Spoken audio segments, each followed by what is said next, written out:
to introduce Dr. Lee, who is another surgical resident in general surgery. But I will allow her to kind of introduce herself and tell a little bit about who she is, what she does, and anything else she has to offer for all of you. As always, students, please feel free to ask questions. I encourage you to ask questions. I will help to monitor the chat, but you can raise your hand, unmute, just like the rest of the previous 8 weeks. Please engage with our speaker who is being so generous with her time. So Dr. Lee, I'll turn it over to you. Thank you for being here. Thanks, and thank you guys for having me.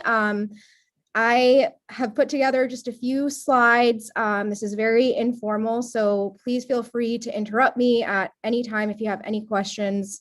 I'm here for you guys, so the whole point is for you to get as much out of this as possible. But I'm just going to kind of go through my story, how I came to decide to become a surgeon, and at the end, I'm going to give a few kind of pearls or tips and advice that I'm sure you've heard other people say the same exact thing. So I'll just re-emphasize what everyone says. So when I was thinking about, when I was back in high school, this was kind of a good diagram of how I felt about life in general and where I was going. I think high school's a really, difficult time because you're kind of trying to figure out who you are as a person. And at the same time, you're being asked to try and think about your future and what decisions you need to make in order to get to where you want to be, or even decide where you want to be. So just want to say that I appreciate how difficult of a time this is, and particularly with COVID going on and all that, the issues that COVID has brought on. So I hope that hearing people's stories, you can maybe relate to something that someone else says, and that can help you decide which path you need to go down. And then the other thing about this picture is, even when you do decide which path to go down, there's a million branch points from there, and your trajectory isn't always a straight line. Unexpected things happen, and even though you may intend to go one way, the next arrow you come up to may take you right back to where you started from. So I thought that was a kind of cool description of how I was feeling when I was in high school. So a little bit about me. I was raised in a multicultural family. My dad is Chinese and my mom is Cuban. My dad worked in international business and my mom was a nurse, but she didn't work after my brother and I were born. She basically was a stay-at-home mom and raised us. We moved around a lot when I was little. I was born in Australia and we lived in South America up until the time I was 6 years old. And then we finally settled in Boston, where I spent most of my childhood. So this here is my Chinese teacher from back when I was little. And I just remember, during every early release in elementary school, we would get out early on Wednesdays. And instead of getting to go play with my friends or whatever, I would go take Chinese classes. And I really hated that when I was a kid, but looking back now, things like that really just kind of got back to who you are as a person and where you come from have been so important for me and shaped me so much into the individual I am today. And then this is my grandparents on my mom's side. They were Cuban immigrants. They came during the revolution and have actually never gone back to Cuba. So now they live in Miami and they are a huge part of my life. This is a picture from at my white coat ceremony, and my mom's crying because she was very proud of me. So I did my undergrad at University of North Carolina, and I majored in public health, which actually was a fantastic major for me, and I highly recommend it for anyone interested in the healthcare field. I'm sure you've heard that people can kind of major in whatever they want, and then if you're interested in becoming a doctor, there's something called the pre-medical track. So you have to take particular classes, science classes. So since that was pretty science heavy, I wanted to do something a little bit different that would also offer me a good alternative in case I didn't get into medical school. So my concentration in my major was on health policy and management. And I learned a lot about how to work on a team, how to be a professional, how to make, professional presentations, proposals, and basically how the overall American healthcare system works. So I highly recommend that if any of you are interested in that. I continued my education at the University of North Carolina School of Medicine, which was an amazing opportunity for me to stay in the same place where I did undergrad and also have in-state tuition, which in talking to a lot of my co-residents who went to private undergrad schools and private medical schools, you can certainly rack up a lot of debt by the time you're done. My tuition for my medical school was a fourth or sometimes even less than that of what some of my other friends paid. I didn't know anyone in Pittsburgh, but the Department of Surgery chair at UNC right now trained here at the University of Pittsburgh. So that's how I became interested in coming here. And it has been a wonderful experience. I've been here for 5 years now. So how did I choose healthcare? The first job I wanted to do when I was young was I wanted to be a manicurist because I loved working with my hands and I liked kind of talking to people and making them feel good about themselves, but that quickly kind of faded out. And then the next thing I wanted to do was become a real estate agent because to this day, I love looking at houses on Zillow or, whatever website. But I didn't really feel like that would fulfill me. And then when I was in college, I was thinking about public health because I thought that would be a great way to kind of help people on a more population-based scale. But as I was going through my public health classes, I really felt like I missed that individual one-on-one connection that medicine offers. So how I first became interested in the healthcare field was through my mom, who was a nurse. And we used to travel to the Bahamas as a family every year. And it was this very remote island that had no medical care at all. So my mom was pretty much, the person who was providing first aid to a lot of the people that were there. And we would have little walkie-talkies that everyone would talk on. So she'd bring this huge first aid kit and we would sit in front of the walkie-talkies and basically go to do house calls for people who had injuries or weren't feeling well. And I just loved the idea of being able to help somebody in their greatest time of need. And I liked the idea that you got to incorporate science as well as the humanistic side into the healthcare field. And within the healthcare field, there's so many different things you can choose. You can become a physical therapist, you can become a nurse, a doctor. There's also what's called advanced, I actually don't know what it stands for, APPs, like a nurse practitioner or a physician's assistant, which is kind of a role in between a doctor and you don't have as many, you're kind of being supervised by a doctor. But even within each of those fields, there's so many decisions to go from there about what you want to do. So you could become, a primary care doctor where you see people and, take care of them throughout their whole life on an outpatient basis, or you could be a surgeon. So there's just so many different options. And that was something that I struggled with. The reason I wanted to become a doctor was because I wanted to have the highest level of knowledge and basically the authority to be able to make the highest level of decisions. So that's why I decided to become a doctor instead of the other facets of healthcare. So again, back to this path. So I decided healthcare, but then, I was thinking, I did heavily consider becoming a nurse practitioner or a physician's assistant, which really offers you a nice ability to take care of patients, both on the inpatient or outpatient side under the supervision of a doctor. What I didn't like about that was that I wanted to be the one ultimately making decisions. So fast forward to medical school. I was interested in hematology oncology because I thought it was fascinating that we could actually pretty much cure cancer with bone marrow transplants. And I loved the idea of immunology, these targeted therapies that are being developed. And I thought the science behind it was very awesome. When I started my medicine rotation, I found myself to feel Like I wasn't really actually getting anything done. I felt like I was sitting in front of a computer all day and on the phone.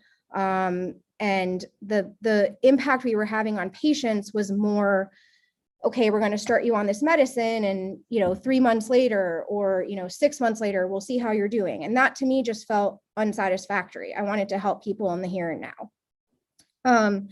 So I actually told my coordinators, before I started the third year of medical school, which is when you start kind of going into the hospital and doing rotations and really getting to shadow people and learn what it's like to be inside the hospital.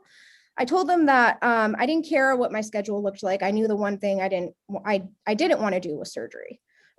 So they actually put my surgery rotation as my last rotation of third year of medical school. And I came in with the expectation of, this is something that I have to do. I'm not looking forward to it. I've heard that surgeons are mean and scary, and I'm not mean and scary. And I was just honestly really terrified of my surgery rotation. But when I started there after my first week, I absolutely fell in love. These people are basically the people that everyone else comes to when they don't know what to do with a patient. The changes that you can make as a surgeon can often be immediate. You can make somebody feel better after a procedure. And I loved the hands-on component of operating. Really being in the operating room was kind of a mystical and amazing thing to me the first few times I was in it, because there's very few situations where you have such highly skilled and trained people all coordinated, working towards the same goal and all paying attention to the same goal. So I thought that was really beautiful, and I just loved the environment of the operating room. So that's how I decided to become a surgeon. So now I'm in my 5th year of residency. I've done 3 years of clinical work, and now I'm starting my 2nd year of research, which has been a really nice time to take a step back and kind of think about what my next steps are going to be. So I am pursuing my master's in clinical research right now, and I have been working on some research in both the trauma surgery and the endocrine surgery world. So in endocrine, we kind of focus on the organs that help regulate the endocrine system, which include the thyroid gland, the parathyroid gland, and the adrenal glands that sit kind of right above your kidneys. And the projects I've been working on in this sense are more clinical. So basically, I go through patients' charts and collect different information to try and answer a particular question. For example, we did a study on looking at something called hyperparathyroidism, which is when your parathyroid glands are acting too much. They're releasing too much of the hormone that they release. And one of the components of the workup to diagnose this is a 24-hour urine collection, which, as you can imagine, having to collect your urine for 24 hours is not a very easy task. So we went back through patient charts for patients who were diagnosed with this disease to see how often did that test actually contribute to the diagnosis. And we found that very, very rarely it does, only about 4% of the time. So I like that kind of work because it's something that can immediately impact how you take care of patients and kind of change the guidelines. So that's that.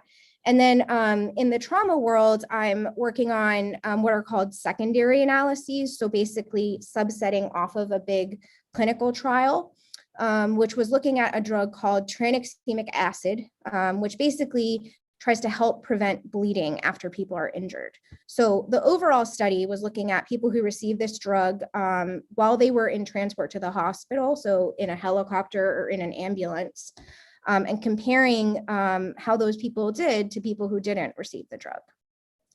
So what I'm working on right now is something that is called omics or proteomics. And basically what we've done is we've sent all the blood samples from the patients that were enrolled in the trial to this third-party company, which is able to measure 7,000 proteins circulating in the body at once. So it's really providing this glimpse into what the biochemistry of what's going on in our bodies after injury that we've never really been able to see in such a detailed fashion before. So this is really interesting stuff, but requires a lot of, computational skills, statistical analyses, and all these fancy plots you can see on the bottom that I'm learning to do. So, even as a surgery resident, I'm still learning how to code on a computer, and spend most of my days these 2 years in front of a computer screen.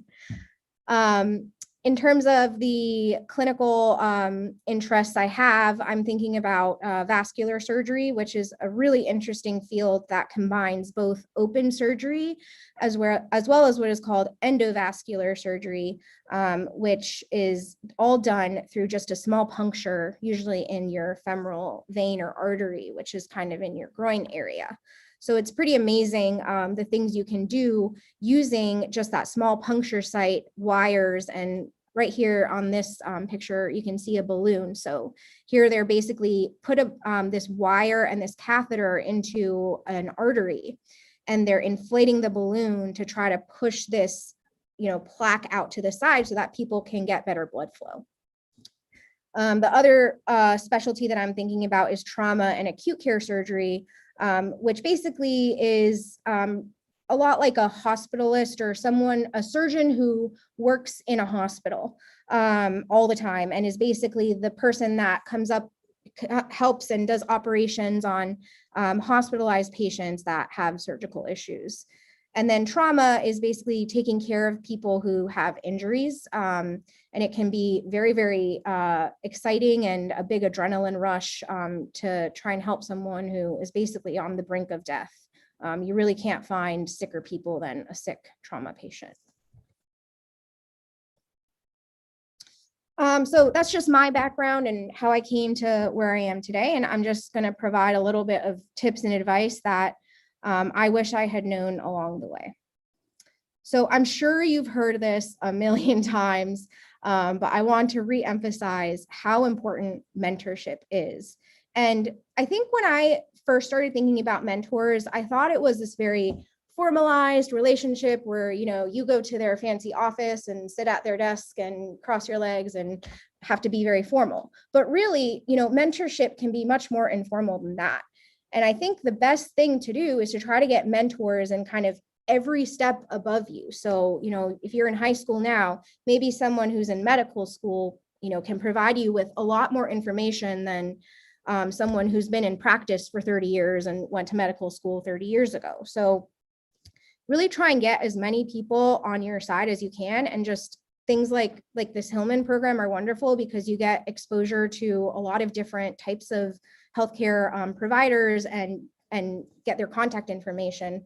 I think most people are really open to just, if you want to email or just have any questions, just do it.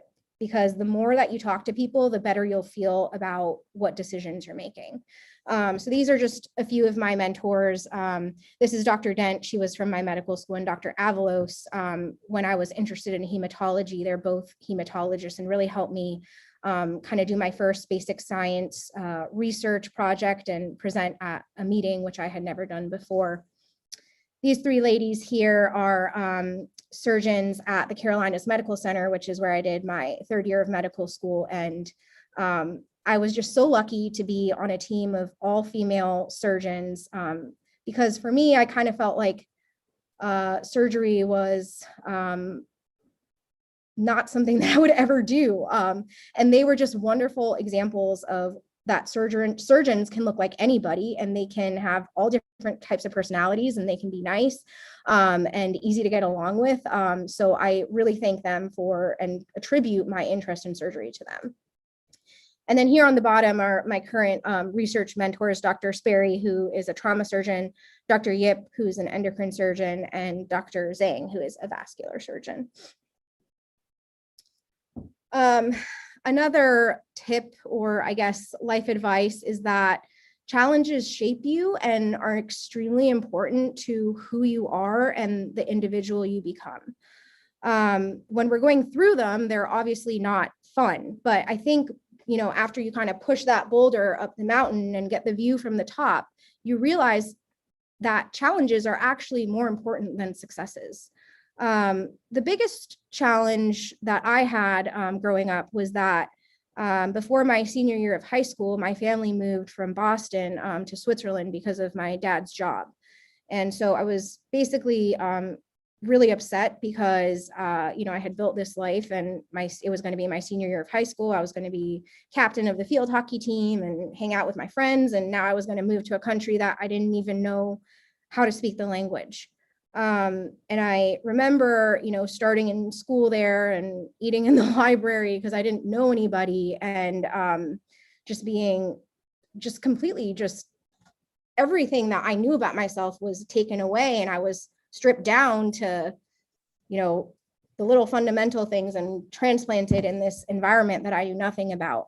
And while it was really, really difficult, I learned so much about myself and my strengths and my weaknesses. And it really helped me to understand what I want in life and what I'm good at and what I'm not good at.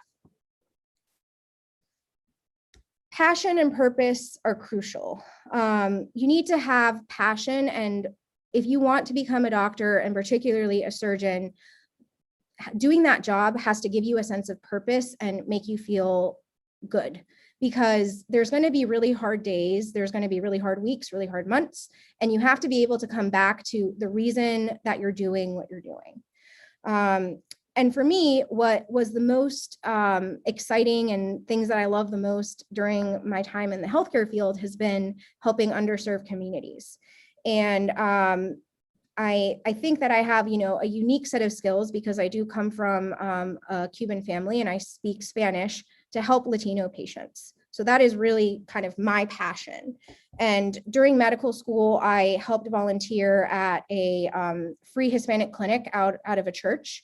And here on the left is a picture of some of the participants. They all had diabetes, and we started a program to give them fitness trackers and some nutrition advice, as well as cooking classes, going to the grocery store with them and helping them make better decisions about the food that they intake, and just built incredible relationships. Every time I came out of that meeting, I felt rejuvenated, and I felt like I understand why I'm doing what I'm doing, and doing things like that is just so, so important. I've tried to continue that here through the Birmingham clinic, which I don't know if you've heard about, but is another free clinic with an amazing infrastructure. It's mostly primary care and internal medicine, but they have consultants come in. So we've started a surgery consultant clinic that happens about once a month. So we see patients who have things like hernias, or which is basically like a outpouching of a defect in your, it can be in your abdominal wall or in your groin. Things like little cysts or, masses that are bothering them, and we're able to see them and try and get them to have financial support for a procedure or for, a CAT scan if they need that. So that's been a really cool thing to be a part of. And this is our program director, Dr. Lee, and a few of the residents volunteering at the clinic. And then in addition to helping to serve underserved communities, I'm also interested in improving underrepresented minorities in the healthcare field. So in medical school, I was heavily involved in the Student National Medical Association and the Latino Medical Student Association to help, promote and people who are of underrepresented backgrounds in the healthcare field. And those are things that I'm passionate about as well. And these organizations are wonderful organizations. And I think they even have programs for undergrads. So if you guys are interested, I would definitely, look up their websites and take a look at what they have to offer. And then lastly, stay true to yourself, but allow yourself to evolve. So when I started my surgery rotation, I thought that I was definitely not the personality of a surgeon and that I wouldn't really fit in. But truly, I think things have really changed a lot recently. And, it's really important to just stay true to who you are, because at the end of the day, that's really what matters. So here are just a few pictures of this is my Shady Side team here when I was a third-year resident. Something that I've started to take up during COVID is gardening. And this is my boyfriend who moved here with me from North Carolina and has been just an amazing support during this time. This was a trip I did in medical school where we hiked the Inca Trail up to Machu Picchu, which was one of the physically hardest things I've ever done, but an amazing, amazing opportunity. And then lastly here on the right is a group of all female medical students and residents operating during one of our trauma call shifts. And then my last tip and advice is to find your people and cherish them, because no one gets there alone. And by find your people, I had a lot of people tell me that when I was going through medical school. They were kind of like, you'll know when you find the people that you get along with and the people who have the same goals as you in terms of picking which specialty you want to go into. But I think it's really, really important to have that support system and let them know and thank them for being there for you. Because as much as we want to think that we can do things on our own, no one can do everything on their own. And we all need support systems and people to help us when we're down, or even to celebrate our successes with. And that's all I have. But if you guys have any questions, I'm happy to take any now, and feel free to email me at any time if you have any questions. Thank you so much. Any questions, students?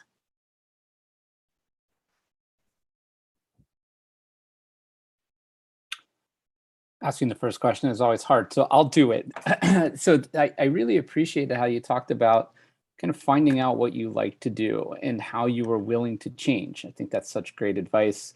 I see so often inertia kind of drives people. They start down a path and they keep going. And I love how you kind of moved from place to place as you found out what you liked. And you said you like working with your hands and working with people and that immediate satisfaction, which surgery obviously gives. I wonder, how are you feeling now that you've been doing omics work for a couple of years in front of a computer? Do you feel like, is it giving you that same sense of satisfaction, or are you finding out this is something else you like? Or are you like really anxious to get away from the computer and back into the OR? That's a great question. It has been very difficult for me. I love, and I think COVID has been, part of the problem, because I just, work from home. But I think in a way it's been good because I've started to realize that the clinical side is what I truly enjoy. I like interacting with people. Like you said, I like using my hands. And I think another thing to emphasize with that is that, if you go into the healthcare field, you're going to be a constant learner. You may feel like you master something, and I am by no means mastered surgery, but I felt, at a point where I kind of felt like I knew a little bit what I was doing. And then I was thrown into this world where I had never opened a computer program before. And, you start from square one again. So if this is something that you're interested in, that's something to think about, that you're going to be a constant learner. You're going to kind of work up the ladder. And once you get to the top, you're going to be put at the bottom again. And, that can be challenging, but at the same time, incredibly rewarding. And there's a question in the chat. Shri asks, what's been the most rewarding part of your research thus far? I really like the projects that you can make actionable change on, or that are, novel discoveries. So I think the project that I've had the most rewarding experience with is with the tranexamic acid, because I was able to kind of look at all the evidence from before the trial that we just finished a few years ago. And what we found is that, not everyone who gets this drug has better outcomes. It's particularly patients who are in shock, which means they have, a high heart rate and a low blood pressure because they've lost blood. And in patients who get this drug early, essentially within 1 hour of the time they were injured. So I thought that was really exciting to kind of hone down on what particular patient population may benefit from this drug. And we're kind of taking that further with the proteomic analysis to kind of say, okay, we know that this is the kind of group of patients that do better, but why? What's the underlying biology that's going on? So I think it's been really cool to kind of take that concept from, a clinical trial and then move it back into this basic science world of looking at all these proteins and seeing what's going on with people who get the drug compared to people who don't.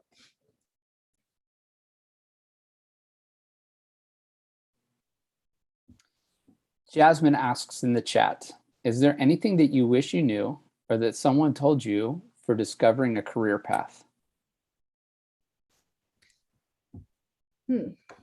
I think what I said before with the importance of having an open mind and knowing your kind of preconceived ideas about something, but being willing to kind of challenge them. So like I said, I went into my surgery rotation thinking that this was the last thing I wanted to do. And my whole world was kind of flipped over when I ended up loving it. So I think the most important thing is to have an open mind. You may think that something is not for you and the idea of you had about what it's like was completely wrong and you end up loving it. And then I think it's also a little bit scary when you do make that decision, to do something that you never thought would be on your radar. So trust. So I think number one, what's most important is knowing what fulfills you and what your strengths and weaknesses are, because that's really going to help you find a place where you fit in. And then number two, when you do find where you fit in, don't be scared to just jump in and give it a try. There's always opportunities to make changes if it's not for you. But really having an open mind, I think, would be my advice.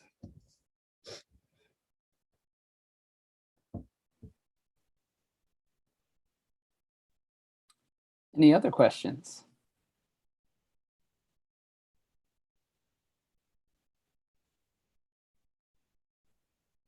If not, Dr. Lee, I'd like to thank you again. I know we just had you scheduled till 12:30, so you've already gone over a few minutes. I really appreciate you coming and sharing with the students today. Again, really inspirational. Thank you so much. Thank you for having me. And you guys feel free to email me if, even if it's a year down the road, I'll still have the same email. So if you have any questions or need advice, I'm happy to help. That's great. Thank you so much. Have a good afternoon, everyone. You too. And Dr. Evans, I know you're on the line. Would you like to say anything to the small group of students who are here? I know you unfortunately had to cancel and you're in the OR right now, as we can see. But happy to have you say any couple of words if you'd like. You're muted right now. Yes, I am in the operating room, and that is my life as a surgeon. Unexpected issues always arise. And I thank you, Dr. Shimena Lee, for that wonderful presentation, and just the jewels that she presented. Just always be willing to explore. Life is an adventure, no matter how old you are. I've been doing this for 36 years, and each day provides a new adrenaline, new challenges, and new opportunities for growth and learning. And that's what keeps me coming back each day. So if you're willing to embrace that, you're ready to come into the healthcare field. And more importantly, just realize that all that you do is to make the world a better place. And more importantly, to make the lives of the patients who is entrusting themselves into your care better after they've left you than when they came. So it's a privilege, it's a place of honor, and really sacred place. And so I encourage all of you on this journey to just continue to ask questions, continue to seek out mentors who are willing to just answer those questions and guide your journey, because guess what? Life is a journey, and we never want the adventures to lose their thrill and adrenaline that goes along with it. So that's all I'm going to say for now. And I hope to get another opportunity to talk to you all at length at another date. And thank you, Dr. Boone, for offering me the opportunity this moment. Absolutely. Thanks so much for giving of your incredibly busy day. We really appreciate it. Bye now. All right. Take care, everyone. And for all the students, good luck tomorrow. If I don't talk to you before then, if you still want to practice your talk, I have time available. So just reach out to me and I'm more than happy to listen to your talk and give you some feedback. If not, best of luck tomorrow. I know that all of you are going to do awesome. So I'll take care. Hey, Dr. Boone, I just wanted to confirm with you if the I uploaded the presentation on Google Classroom. I wanted to confirm if you had received it. Let me look right now. Let's see.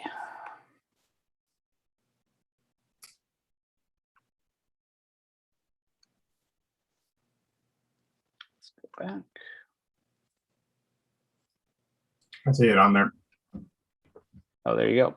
So yes, we got it, Sri. Thank you. Okay, yeah, thank you so much. Appreciate it. Yeah, Take bye. care. See you tomorrow.